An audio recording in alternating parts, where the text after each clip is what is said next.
ኢትዮ ቴሌኮም የኢድን በዓል ምክንያት በማድረግ 15 ሚሊዮን ብር በሽልማት መልክ ማዘጋጀቱን አስታውቋል። ለሽልማት ከተዘጋጀው 15 ሚሊዮን ብር ሁላችንም ተካፋይ መሆን እንችላለን።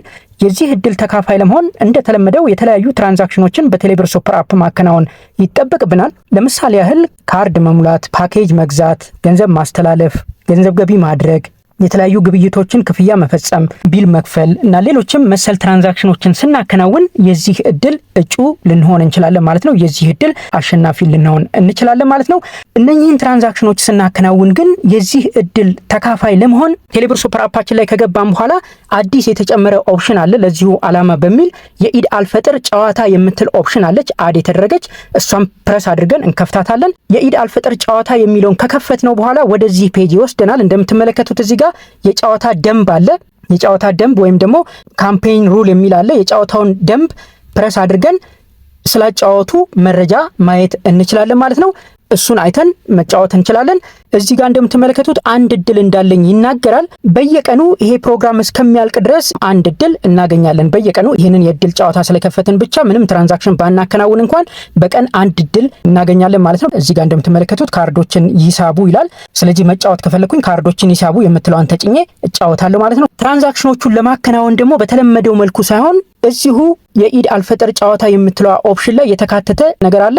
የመጫወት እድል ያገኙ የምትለዋን ተጭነን የምንፈልጋቸውን ትራንዛክሽኖች ማከናወን እንችላለን። እዚህ ጋር እንደምትመለከቱት እያንዳንዱን ትራንዛክሽን ስናከናውን ምን ያህል እድል በቀን እንደምናገኝ ይናገራል። እዚህ ጋር ለምሳሌ ገንዘብ ገቢ በማድረጋችን በቀን ስንት እድል እንደምናገኝ ይናገራል። ጥቅል ስንገዛ በቀን 5 እድል እንደምናገኝ ይናገራል። ገንዘብ ስንልክ ደግሞ በቀን 5 እድል እንደምናገኝ ይናገራል። ሌሎችም ትራንዛክሽኖችን ስናከናውን በቀን የምናገኛቸውን እድሎች ወይም ደግሞ ካርዶች ይናገራል። እዚህ ጋር ለምሳሌ አንድ ትራንዛክሽን ላከናውን። እዚህ ጋር የአየር ሰዓት መግዛት፣ ጥቅል መግዛት ይላል። ለምሳሌ ጥቅል ልግዛ፣ ለሌላ ሰው ጥቅል ልግዛ።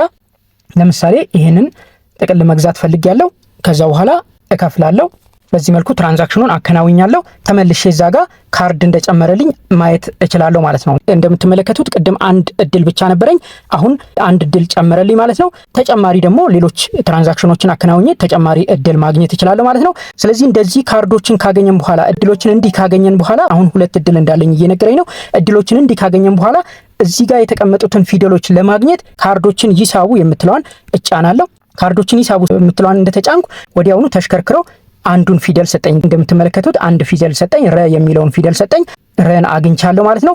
ተጨማሪ እንደገና ፕሌይ ባድረግ ደግሞ ወይ እሱኑ ይጨምርልኛል ወይ ሌላ ፊደል ይሰጠኛል ማለት ነው። አሁንም አንድ እድል ልሞክር። እንደገና እንደምትመለከቱት ሌላ ፊደል ሰጠኝ። ስለዚህ በዚህ መልኩ እነኚህን 5ቱንም ፊደላት ካገኘው በኋላ የሽልማት ተካፋይ ለመሆን ወይም ደግሞ እድሉን ለማግኘት ይጫወቱ የምትለዋን ተጭኜ 5ቱንም መገጣጠም ይኖርብኛል ማለት ነው። 5ቱን ከገጣጠምኩኝ በኋላ እድል የሰጠኝን ሽልማት ማግኘት እችላለሁ ማለት ነው። ግን 5ቱንም ፊደላት ስላገኘን ብቻ ዝም ብለን መቀመጥ የለብንም። ይጫወቱ ወይም ደግሞ ፕሌይ የምትለዋን ተጭነን ተሽከርክሮ የምናገኘውን እድል ይሰጠናል ማለት ነው። ስለዚህ አሁን ተጫውቼ 2ቱን ፊደላት አግኝቻለሁ። ትርፍ ፊደላት ካጋጠሙኝ ለሌላ ሰው መስጠት እችላለሁ። እኔም የሌለኝን ፊደል ደግሞ ከሌላ ሰው መውሰድ እችላለሁ ማለት ነው። ለምሳሌ አንዳንድ ነው ያለኝ እዚህ ጋር። ይህንን እላው ላይ ፕረስ አድርጌ ለሌላ ሰው ማጋራት እችላለሁ። እኔም ደግሞ ከሌላ ሰው መቀበል እችላለሁ። ለምሳሌ ያሉኝ ረና ክ ናቸው። አንዱ ላይ ፕረስ አድርጌ ያጋሩ የምትለዋን ተጭኜ ስልክ ቁጥሩን አስገብቼ ብልክ ለሌላ ሰው ይሰጠዋል ማለት ነው። ለላኩለት ሰው ይህንን ይሰጠዋል። እኔም ደግሞ በተመሳሳይ መልኩ ከሌላ ሰው መቀበል እችላለሁ ማለት ነው። አሁን እድል የሚለው 0 ነው። ስለዚህ ተጨማሪ ትራንዛክሽኖችን በማከናወን ተጨማሪ እድል ማግኘት እችላለሁ ማለት ነው። ለምሳሌ ገንዘብ ልላክ፣ ገንዘብ መላክ ይላል። በቀን 5 እድል ማግኘት እችላለሁ ገንዘብ በመላክ። ይቀጥሉ የምትለዋን ተጭኜ ስልክ ቁጥር አስገብቼ ለሌላ ሰው ገንዘብ ልላክ። ለምሳሌ ይህን ያህል ገንዘብ ለሌላ ሰው መላክ ብፈልግ እችላለሁ። ገንዘቡን መላኬን ሚሴጅ ደረሰኝ። ስለዚህ ተመልሼ እዛው የእድል ጨዋታ ላይ ተመልሼ ካርዱን እንደሰጠኝና እንዳልሰጠኝ ማየት እችላለሁ። እንደምትመለከቱት አንድ እድል ጨምሮልኛል።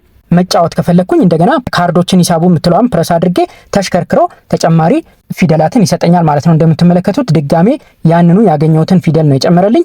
ስለዚህ ይህ የእድል ጨዋታ ከዛሬ መጋቢት 17 እስከ መጋቢት 22 2017 ድረስ እንደሚቆይ ለማወቅ ተችሏል። በቀሩት 6 ቀናት በእነኚህ 6 ቀናት በየቀኑ እድላችሁን በመሞከር እስከ 100,000 የኢትዮጵያ ብር ልታሸንፉ ትችላላችሁ ማለት ነው። ይጠቅማችኋል ብዬ አስባለሁ። እንደወደዳችሁት ተስፋ አድርጋለሁ። ቻናላችንን ላይክ እና ሰብስክራይብ በማድረግ እንደዚህ አይነት ጠቃሚና ወቅታዊ መረጃዎችን ታገኛላችሁ። መልካም እድል ለሁላችሁ።